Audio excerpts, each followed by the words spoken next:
Muy bien, la oración es posiblemente la disciplina espiritual más extendida entre todos los creyentes. Es un regalo increíble que Dios nos ha dado, que nos permite hablar con Él, comunicarnos con Él, tener una relación con Él, abrirle nuestro corazón al Señor, expresarle y contarle lo más íntimo de nuestras vidas, buscar consuelo, consejo, guía, dirección. Orar para los creyentes no es una obligación que tengamos que hacer varias veces al día. No es algo que hagamos de manera obligatoria, o no deberíamos sentirlo como algo que hacemos de manera obligatoria, sino que es algo que nuestro corazón, nuestra alma necesita hacer para mantener viva esa relación con el Señor. La semana pasada visitábamos el monasterio de Poblet con la familia que había venido a visitarnos y tuvimos un guía fantástico, un chico que nos explicó con todo detalle cómo funciona el monasterio, que a fecha de hoy continúa teniendo monjes viviendo allí y que sigue la famosa regla de San Benito, que tiene 70 y tantas obligaciones que los monjes deben seguir para vivir dentro del monasterio. Una de ellas, una de esas reglas, es que 5 veces al día suenan las campanas que llaman a oración a los monjes. Los monjes están obligados a ir 5 veces al día a orar, a rezar, porque ellos repiten. No es la diferencia entre la oración y rezar. La oración no es un texto establecido que se repite constantemente. Es mucho más fluido, mucho más natural, ¿verdad? Cuando visité Israel, uno de los días que tuvimos, visitamos todo lo que es el centro de Jerusalén, la parte antigua de la ciudad, donde se mezclan los comercios de los judíos y los árabes. Aquellos árabes que practicaban la fe musulmana, que diferencian entre la raza y la práctica de la religión, los árabes, los musulmanes que había allí, que tenían comercios, cuando desde la mezquita llamaban a oración, hicieran lo que hicieran, extendían en la puerta de sus comercios una pequeña alfombra en dirección a la Meca y se ponían a hacer sus oraciones allí delante de la calle, pasando turistas, pasando todo el mundo. Ellos les daba igual, cuando suena la hora hay que orar y hay que hacerlo de determinada manera. A partir de lo llamativo y curioso que nos puede parecer esto que nosotros vemos normalmente en las películas, o también podemos ver en verano, cuando viajamos por la autopista del Mediterráneo, todos los musulmanes que bajan del centro de Europa a cruzar África por el estrecho o por los ferries que salen desde Almería, vemos que a la hora de las oraciones ellos paran en las estaciones de servicio y se ponen a hacer sus oraciones allí al lado de sus coches en el suelo. Son esas normas que su fe marca como obligación. Varias veces al día tienen que parar y tienen que rezar, hacer sus oraciones, ¿verdad? Una y otra vez repiten las mismas oraciones, permitidme, como si de un conjuro mágico se tratara, hasta ver si esas oraciones tienen respuesta y funcionan. Cada día se repiten las mismas oraciones, una y otra vez. Y si no reciben esa respuesta que ellos esperan, por lo menos que su Dios esté contento por su piedad, por su religiosidad. Sin embargo, cuando nosotros abrimos la palabra de Dios, no nos encontramos esto. Vemos que la Biblia enseña justo lo contrario. Vemos que la palabra de Dios nos enseña acerca de la oración, que es algo mucho más íntimo. Es algo entre Dios y yo, es algo que sale del corazón. Es una conversación entre el Señor y nosotros. Y aunque haya oraciones en la palabra de Dios que nos sirven como guía, la palabra de Dios nos queda claro que esto solamente es eso, es una guía que nos enseña a cómo nos hemos de relacionar en el tema de la oración con Dios. Abrimos nuestro corazón a un amigo, abrimos nuestro corazón a nuestro Salvador, a nuestro Padre, le contamos cómo nos va, le contamos lo que nos duele, lo que nos alegra, lo que necesitamos, lo que nos ha sucedido, lo que le pasa a las personas a las que amamos, ¿verdad? Y si os dais cuenta, en la palabra de Dios encontramos temas que son susceptibles de tener diferentes interpretaciones. Por eso hay tantas iglesias distintas. Por ejemplo, una de las cosas que no aparece en la palabra de Dios es cómo debemos celebrar el culto. Lo que es la liturgia del culto no aparece en la palabra de Dios como debe ser. La palabra de Dios no nos encontramos si la alabanza debe tener 4 o 5 canciones, si se deben tocar con batería, cajón y guitarra o con otros instrumentos.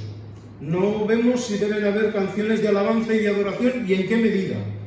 Tampoco nos explica si la alabanza debe ser antes o después de compartir la palabra, si debe haber un tiempo de oración o no. Sí que hay pautas que nos explican que cada vez que nos reunamos hagamos ciertas cosas, pero no nos dice la palabra de Dios cómo deben ser esas cosas. Por lo tanto, los mismos elementos que tradicionalmente los protestantes hemos ido añadiendo a nuestros cultos, los encontramos a lo largo de todo el mundo, pero no de la misma manera. Así que las diferentes iglesias en África, en Europa del Este, en Asia, en Latinoamérica, compartirán ciertos elementos centrales del culto, pero no tienen por qué ser idénticos a los que hacemos aquí en nuestra iglesia cada domingo. Porque la palabra de Dios en este aspecto no es rígida, sino que respeta las culturas, respeta a las personas.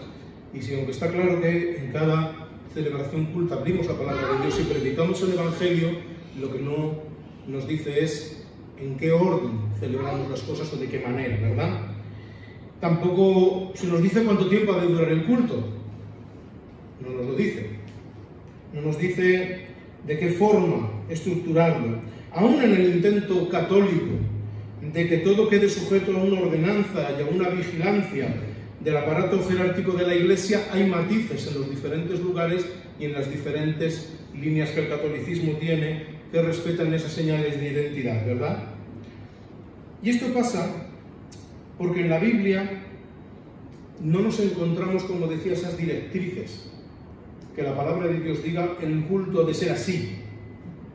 Sin embargo, la palabra de Dios sí que nos dice cómo debe ser la oración, cómo debemos acercarnos a Dios. Lo hace en otros muchos temas.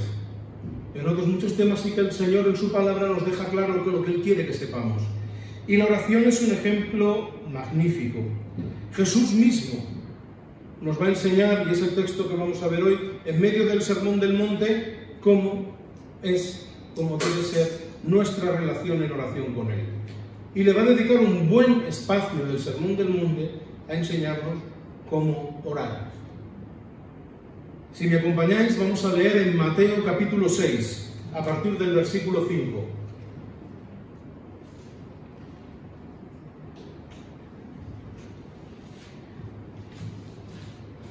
Mateo 6, a partir del versículo 5, dice así la palabra del Señor: cuando ores, no hagas como los hipócritas, a quienes les encanta orar en público, en las esquinas de las calles, en las sinagogas, donde todos pueden verlos.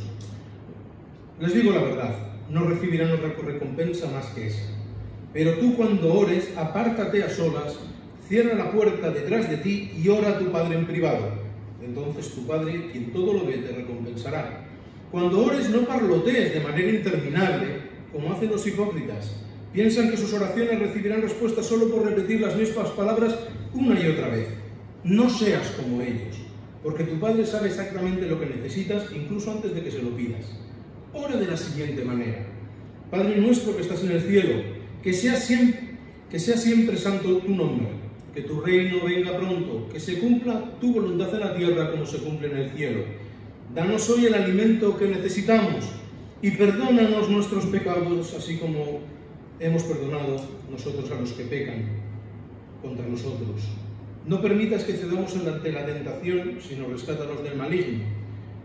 Si perdonas a los que pecan contra ti, tu Padre Celestial te perdonará a ti. Pero si te niegas a perdonar a los demás, tu Padre no perdonará tus pecados.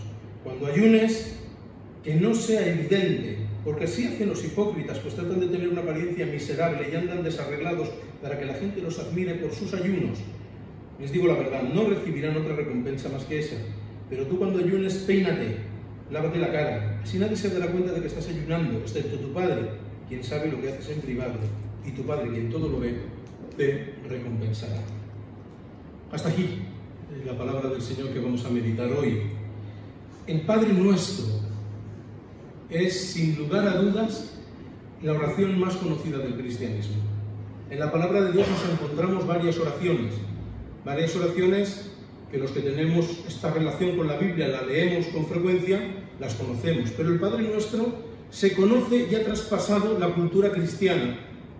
Y personas que no tienen nada que ver con la cultura cristiana conocen el Padre Nuestro, lo han escuchado en multitud de ocasiones, lo han leído y saben de lo que estamos hablando.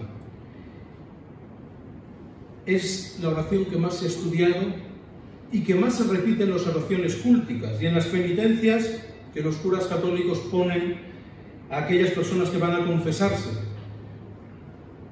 mandando hacer a aquellas personas que van a confesarse justo lo contrario que Jesús acaba de decir. No oréis con vanas repeticiones que no sirven de nada. Si ya se lo has pedido al Señor, el Señor ya lo sabe. Repetirlo muchas veces y hacerlo de manera pública no tiene sentido alguno. La oración es otra cosa. Como os he dicho antes, parece que esta práctica de repetir 5 Padre Nuestros, 6 Ave Marías y el resto de las oraciones que se tengan por ahí, se repite como un mantra. Me recordaba a esos conjuros mágicos que enseñaban a Harry Potter y a sus amigos, en las primeras de las películas, que constantemente agitaban la varita y repetían una y otra vez hasta que les salía. Da la sensación de que se utilizan las oraciones repetitivas de esta manera. Voy a repetirlo, a ver si el Señor me escucha, porque igual no se ha enterado bien. A lo mejor hasta la 6ª repetición no se abre el canal que le llegan las oraciones a Dios. Por eso me ha dicho el cura que repita 7 Padre Nuestros para que mis pecados sean perdonados. Que va todo lo contrario. La palabra de Dios nos está enseñando eso. La palabra de Dios nos enseña que el Padre Nuestro es un modelo de oración. Que Jesús nos enseña para que no seamos precisamente como esos que repetían las oraciones una y otra vez sin sentido para aparentar ser piadosos espirituales, pero que solo buscaban el reconocimiento de aquellas personas que les veían. En ningún caso buscaban a Dios, ni mantener una relación con Dios. Dice el versículo 5, cuando ores, no hagas como los hipócritas, a quienes les encanta orar en público, en las esquinas de las calles y en las sinagogas donde todos pueden verlos. Porque eso es lo que buscan, dice Jesús, que todos los vean. Y esa va a ser su única recompensa. Porque el que, ya lo dije la semana pasada, este es el tipo de fe de Instagram. Salir en la foto y que todo el mundo diga, ¡ay, qué bueno que es! Eso es lo que están buscando, el reconocimiento público, nada más. Cuando tú ores, cuando yo ore, cuando nos presentemos delante de Dios, apártate a solas, cierra la puerta que hay detrás de ti y ora a tu Padre en privado. La oración es la máxima expresividad de nuestra espiritualidad, la máxima expresión de la espiritualidad y de nuestra relación con Dios. La oración debe ser íntima, privada, algo que queda entre Dios y yo, y que recoge todas aquellas cosas que hay en mi corazón que solo nos pertenecen a Dios y a mí. Evidentemente, nos encontramos en la palabra de Dios otro tipo de oración comunitaria, que nosotros practicamos en nuestras reuniones de oración, que nosotros practicamos cuando un hermano viene y pide oración, y oramos juntos como iglesia, porque el Señor, ¿qué nos dice en su palabra? Que cuando 2 o 3 se unen en oración por algo, el Señor está ahí, y el Señor está escuchando, y el Señor actúa. Tenemos oraciones en familia, tenemos oraciones con nuestra pareja, con nuestro matrimonio, tenemos oraciones en nuestra casa, hacemos oraciones a diario, dando gracias por los alimentos, dando gracias al Señor por su fidelidad. Hay diferentes oraciones en diferentes contextos. Y la oración comunitaria, la oración familiar, la oración matrimonial, eso está presente en la palabra de Dios. Estar unidos en oración. Es un mandato que el Señor nos da. Pero en este caso el Señor está hablándonos a nuestra relación personal con Dios. Hablamos de 3 aspectos de la espiritualidad que hemos venido a recordar. Hablábamos hace unos días de el favor que tenemos con los otros. Cuando ayudes a los pobres, hazlo de manera privada, que nadie se entere, porque lo estás haciendo por otro motivo, no por aparentar. La oración y el ayuno también son disciplinas espirituales que te conectan con Dios y que no las haces para que los demás te admiren en lo piadoso y en lo espiritual que eres, ¿verdad? En este aspecto nos encontramos a Jesús enseñando que cuando estemos en intimidad con Él, iba a decir en nuestra habitación, la palabra de Dios dice, cuando cierres la puerta que hay detrás de ti, da igual donde ores. Os voy a decir que algunos de los tiempos más íntimos que he tenido en oración con el Señor han sido en el coche. Cuando yo viajo y voy a Madrid, voy a Barcelona, tengo un rato en el coche donde estoy solo y puedo orar. Y cuando me subo en un avión y tengo que hacer 8 o 10 horas de vuelo, también es un tiempo en el cual cierras los ojos, nadie sabe si estás durmiendo o no, el motor del avión te ayuda a tener intimidad, aunque parezca que no, y te centras en hablar con Dios. Y el Señor nos lo explica de esta manera. Cuando ores, hazlo así. Padre nuestro que estás en el cielo, que sea siempre tu santo nombre, siempre santo tu nombre, que tu reino venga pronto, que se cumpla tu voluntad en la tierra como se cumple en el cielo. Los primeros versos de esta oración, los primeros versos de este modelo de oración, lo que Jesús nos enseña es a reconocer a Dios y nuestra posición con respecto a Dios. ¿Dónde nos encontramos nosotros con respecto a Él? Sabemos a quién oramos, sabemos a quién abrimos nuestro corazón, sabemos dónde quedamos con nosotros con respecto a Dios. Por eso lo decimos que Él es santo que está en el cielo, que nosotros estamos en la tierra, que Él es todopoderoso y que por encima de todo lo que yo le vaya a pedir al Señor, yo soy consciente de que su voluntad es mejor para mí que lo que yo mismo creo que es bueno para mí. Por eso asumimos que las cosas que nos ocurren, que no nos gustan en muchas ocasiones, que quedan debajo del poder de Dios y Él tiene el control, el Señor siempre lo hace por amor hacia nosotros. Además de enseñarnos cómo y por qué pedir, nos enseña que la voluntad de Dios es lo más importante. Es lo mismo que nosotros hacemos con nuestros hijos. Si mi hijo me pide a mí comer chocolate en el desayuno, en la comida, en la merienda y en la cena casi.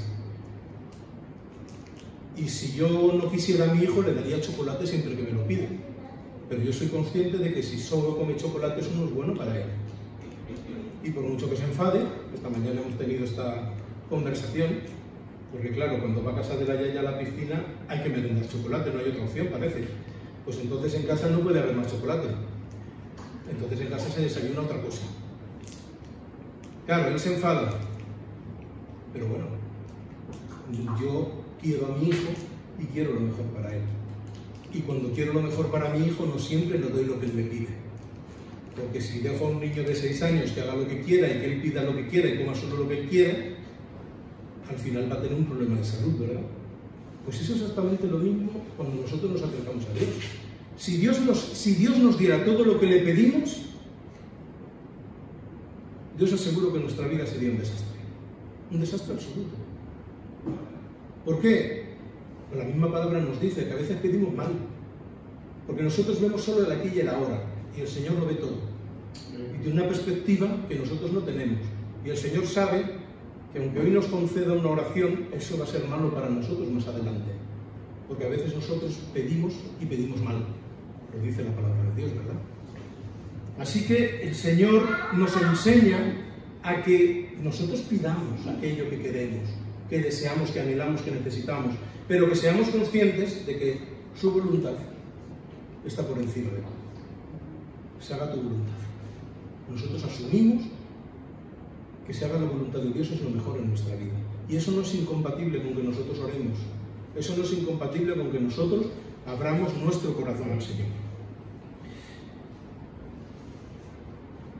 Si los primeros versículos, los primeros versos de la oración nos enseñan a situarnos con ese plano correcto con respecto a Dios, sabemos quién es Él y quiénes somos nosotros y dónde nos situamos con respecto a Él, después el Señor nos va a abrir esa posibilidad que nosotros le confesemos aquellas necesidades que tenemos, nuestras peticiones.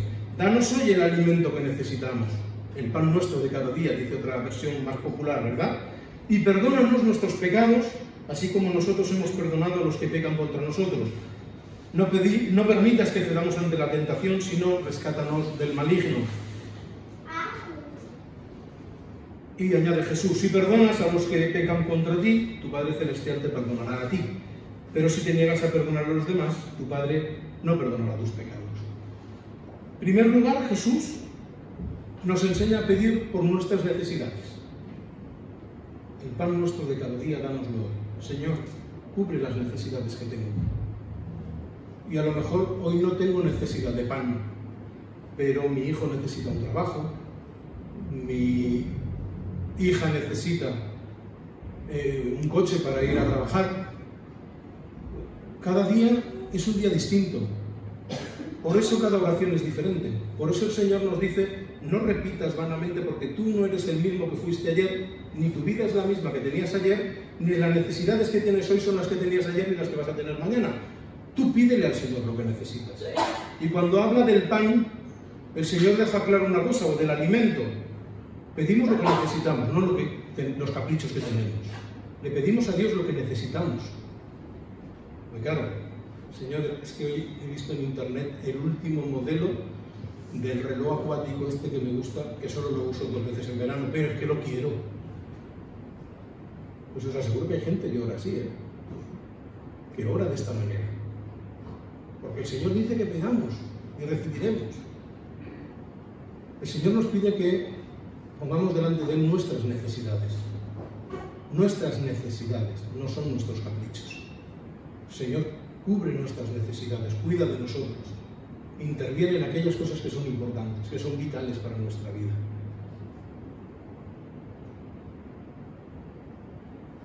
Y después introduce un tema clave en la oración, que es el tema del perdón. Un tema que es tan importante que ocupa lo mismo que todo lo anterior, en cuanto a palabras y en cuanto a texto. Y perdónanos nuestros pecados, Señor, porque el perdón es importante, ¿no? Así como nosotros hemos perdonado a los que pecan contra nosotros. No permitas que cedamos ante la tentación, sino rescátanos del maligno. Y añade Jesús, si perdonas a los que pecan contra ti, tu Padre Celestial te perdonará. Pero si no lo haces, si te niegas a perdonar a los demás, tu Padre no perdonará tus pecados. Yo lo he dicho muchas veces desde aquí. Nuestra relación con Dios, la única manera genuina de mostrar cómo es en nuestra relación con los demás. Nuestra relación con Dios y nuestra relación con el prójimo está unida de tal manera que no la podemos dividir. No podemos ser santos aquí dentro y ser unos desgraciados ahí fuera. Porque entonces no hemos entendido nada de la palabra de Dios, no hemos comprendido nada de la enseñanza de las Escrituras. El Señor vincula directamente el perdón que damos al perdón que recibimos. Y curiosamente, entre la parte de la oración y la explicación del perdón, entra Jesús y dices, no permitas que cedamos ante la tentación, sino rescátanos del maligno. ¿Por qué Jesús está hablando del perdón? Perdónanos nuestros pecados como nosotros perdonamos a los que han pecado contra nosotros. Después explica que si no perdonamos a los demás, Dios no nos va a perdonar a nosotros, y en medio mete a Satanás. Porque parte de esa tentación que Satanás pone en nuestro corazón es la de creernos lo suficientemente heridos, ofendidos y dolidos como para no perdonar a los demás. Y eso viene de Satanás. Eso no es de Dios.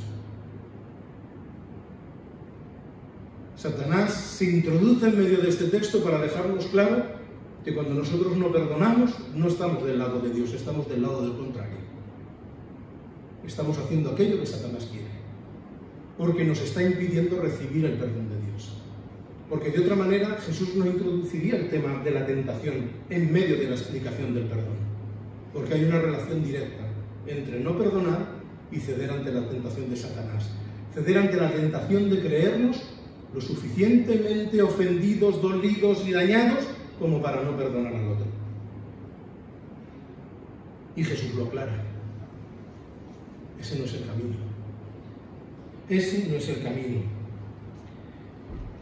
La relación con el otro, con el prójimo, con el que tengo al lado es el termómetro que me dice cómo es mi relación con Dios. Eso es así de claro. Eso es así de claro. Conforme yo me estoy relacionando con el resto de las personas, así me relaciono con los demás. Si tengo el enfado continuo y estoy enfadado todo el día con los demás, estoy manifestando que estoy enfadando con Dios. Porque Dios hace o no hace lo que yo quiero, no lo sé. Ahí cada uno tiene que mirarlo. ¿Recordáis las palabras de Jesús de unos versículos antes, en el capítulo 5, versículo 24 del mismo Sermón del Monte? Decía, por lo tanto, si presentas una ofrenda en el altar del templo y de pronto recuerdas que alguien tiene algo contra ti, deja la ofrenda allí en el altar, anda, reconcíliate con esa persona y luego vienes y das esa ofrenda. La relación con Dios y la relación con los seres humanos no se puede separar. Yo no puedo venir al culto, yo no puedo venir a la iglesia a alabar, a adorar y que todo eso llegue a la presencia de Dios si tengo cosas por resolver ahí fuera. Con mis mayores, con mi pareja, con mis hijos, con mis compañeros de trabajo, no lo sé, cada uno tiene que ver qué tiene pendiente para poder avanzar en esa relación con Dios, porque está totalmente vinculado, es inseparable. Y tan inseparable es que Jesús lo va a estar repitiendo continuamente a lo largo de los evangelios. Y en el Antiguo Testamento lo vamos a encontrar también. Nuestra relación con Dios no se puede separar de cómo es con la relación con el resto de los seres humanos. Esa es la razón por la que el cristianismo más rancio y radical ha intentado a lo largo de la historia deshumanizar a parte de la sociedad, porque su radicalidad no le permite amar al prójimo como es, a ciertos prójimos como son. Por eso, para justificarse, tienen que despojar de humanidad al otro, no verlo como un prójimo, ni siquiera verlo como un ser humano, porque son incapaces de ver a esas personas con el amor de Dios. Y eso pasaba con los esclavos, por ejemplo. Como los cristianos, no solamente en Estados Unidos, las grandes iglesias del sur de Estados Unidos estaban allí con pastores que luego tenían esclavos a su disposición, que no los trataban ni como personas, sino también los holandeses, portugueses, españoles que cogían a esos esclavos en África y comerciaban con ellos. Tenían que deshumanizar, robar la humanidad, no reconocer a esos esclavos, a esas personas negras como seres humanos, porque si los reconocían como seres humanos, el domingo no podían presentarse delante de Dios, no podían orar delante de Dios, no podían leer la Biblia y ver esto que estamos viendo y luego tener esclavos ahí. Había que despojar de la humanidad a esas personas, pero eso está pasando hoy también. Eso está pasando hoy también cuando deshumanizamos a los homosexuales, a las personas que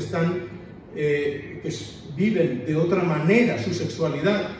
En las iglesias más rancias se les rechaza. ¿Por qué? Porque tenemos que arrancarle la humanidad. No son personas, son engendros, son herejes. Eso se escucha desde algunos púlpitos, porque la única manera de rechazarlos y de odiarlos es despojarlos de su humanidad.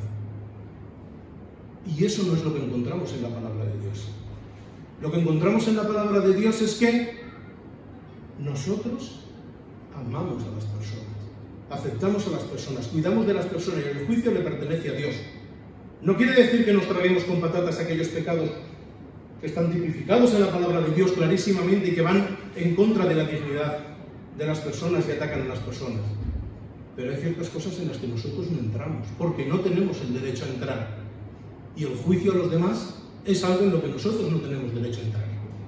Nosotros tenemos el derecho, la obligación y la responsabilidad ¿de qué? De amar y de perdonar, porque eso es lo que nos acerca a Dios.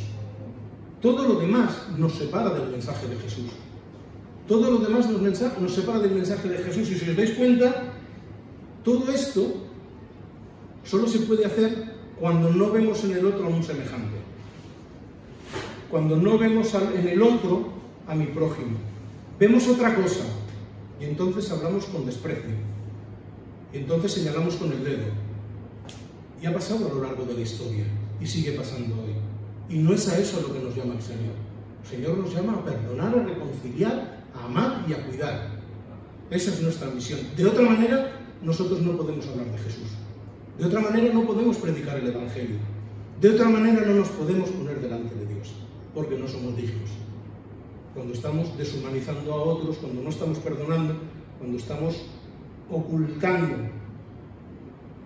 nuestro verdadero ser a los demás.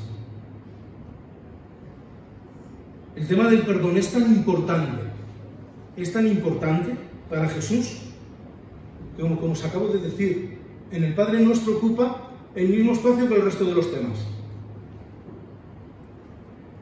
De peticiones, solo hay una, el pan nuestro de cada día. Una línea. Del perdón, varios versículos. Porque hay que pedir menos y perdonar más. Porque hay que pedir menos y perdonar más. Y todos, seguro que tenemos que perdonar y ser perdonados.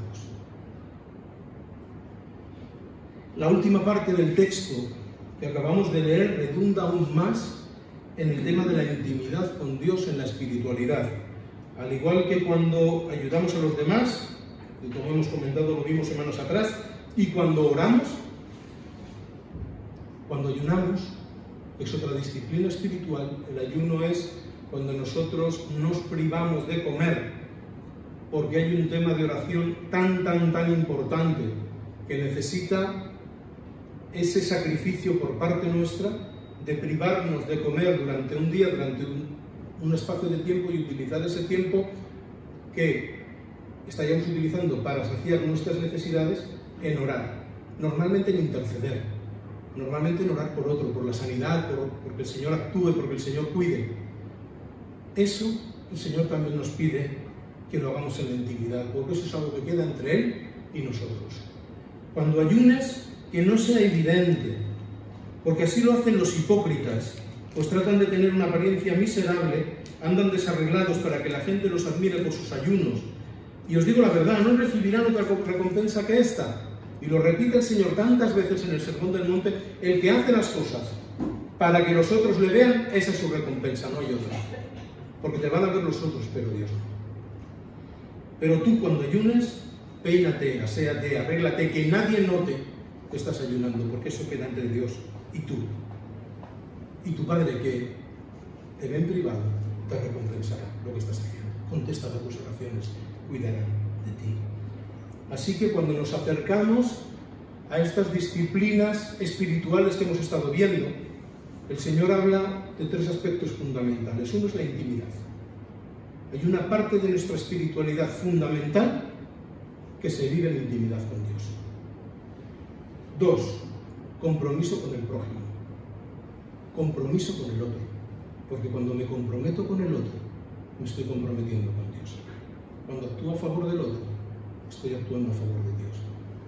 Cuando Jesús dice: porque tuve hambre y me disteis de comer, porque tuve sed y me disteis de beber, porque estuve en la cárcel y me visitasteis, ¿qué le preguntan los discípulos cuando decimos eso? ¿Y qué responde? Cuando se lo hicisteis a otro, me lo estabais haciendo a mí. Cuando estabas mirando con amor a otro, me estabas mirando con amor a mí. Porque esto es inseparable.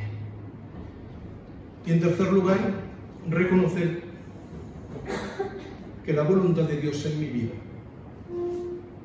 es sagrada. Es lo mejor que puede haber.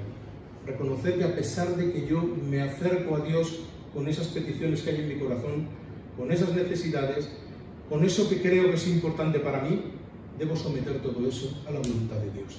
Porque Él sabe de verdad lo que necesito, Él sabe de verdad lo que es importante y Él sabe de verdad lo que es bueno. Y descanso en que Dios, como me promete en su palabra, actúa siempre a favor de su pueblo, cuida siempre de nosotros. Y no hay nada que no suceda que quede debajo de su control.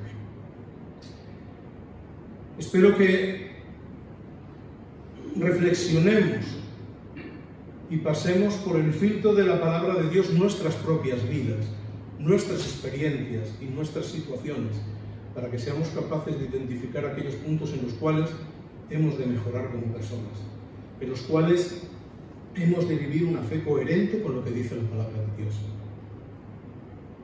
en los cuales seamos capaces de abandonar de una vez esas cosas que no dignifican la palabra de Dios, que no dignifican a un seguidor de Jesús, que miremos con amor al prójimo, que dejemos de criticar, que dejemos de buscar excusas, que dejemos de deshumanizar,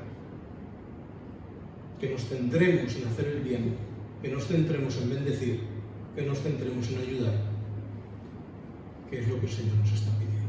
Vamos a orar. Señor y Padre, te damos gracias por tu palabra, porque constantemente nos hace reflexionar acerca de nuestra vida, acerca de nuestro comportamiento, acerca de nuestra práctica, Señor. Gracias, Señor, porque en todo momento tú, Señor, nos muestras tus caminos. Ayúdanos a vivir coherentemente en ellos, Señor, que nuestras vidas de verdad, en todo momento y en todo lugar, te den a ti la honra, la gloria, Señor, que tú te mereces, que seamos capaces de seguir tus pasos, que seamos capaces de interpretar tu palabra de la forma correcta y que seamos capaces de ver al prójimo como tú, Señor, lo ves. Gracias, Señor, por tu amor y tu misericordia, por tu perdón, Señor. Ayúdanos a que nosotros actuemos de la misma manera, con misericordia, con amor, con perdón, de todas las personas que cruces en nuestro camino, Señor, para ser merecedores también de tu perdón y del perdón de otros cuando fallemos. Gracias, Señor, por tu misericordia y por tu palabra. Bendice este día, guárdanos y guíanos en tus caminos. Amén. El Señor los bendiga a todos.